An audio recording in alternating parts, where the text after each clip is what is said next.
Okay, good morning. I'm Sylvia Ahern, for those of you who don't know, because I've been here for decades. And I've been asked to talk about what St. John's means to me in context of our Walk in Love theme. But first, I think I'm going to go back to my early years, or take a second here, because this was not walking in love. Is anyone else here raised on the Baltimore Catechism? Oh, yeah. Okay. Well, I was Catholic, nice Catholic girl growing up, and the Baltimore Catechism is really heavy on obedience. And how to avoid going to hell, or at a minimum, racking up tens of thousands of years in purgatory for more minor infractions. I'm not making this up.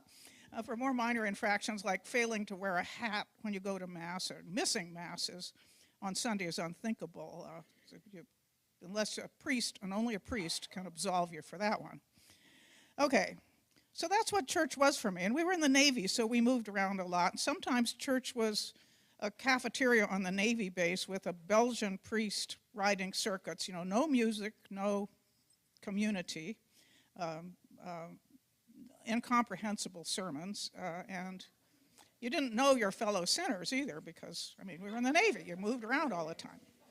So anyway, I walked away from all of that. I broke my mother's heart saying, I don't believe any of that. And then when she gave up on making me go to church, she stopped going herself.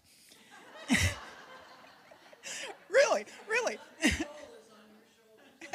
You're right. Her first line was, you may not believe it, but you have a soul to save, and as long as you're under my roof. Anyway, okay, so anyway, some years later, secular humanism was not doing it for me. It's kind of have a hole in the middle. So I had a surge of religious feeling, and Mom says, well, check out the Episcopalians. There's no pope, there's no confession, and the music is fabulous. So I thought, okay. Well, I found St. John's, and as many people do, I promptly fell in love with it, and with a really cute choir master. But especially because people sang out, and I'm one of these people who just has to sing for my mental health. But St. John's was kind of the opposite of anything I knew about. I mean, it took me a while to get used to that. I mean, what's with this? Everybody shut up. What's with this cocktail party atmosphere in the middle of the service, you know? But obviously I had a long way to go. I have learned over many years that,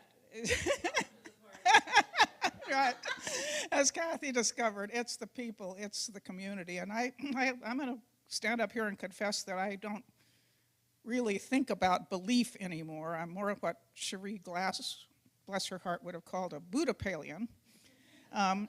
But I can say with a straight face, I believe in the Holy Spirit, and I think there's an awful lot of that here.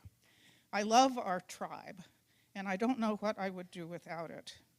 What was I going to finish with? Yeah.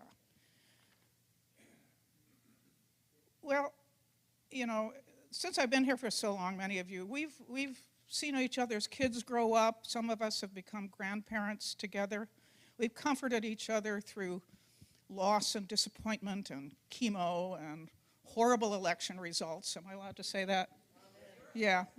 Oh, that reminds me, remember when Emperor Caligula appointed his horse to the Roman consul?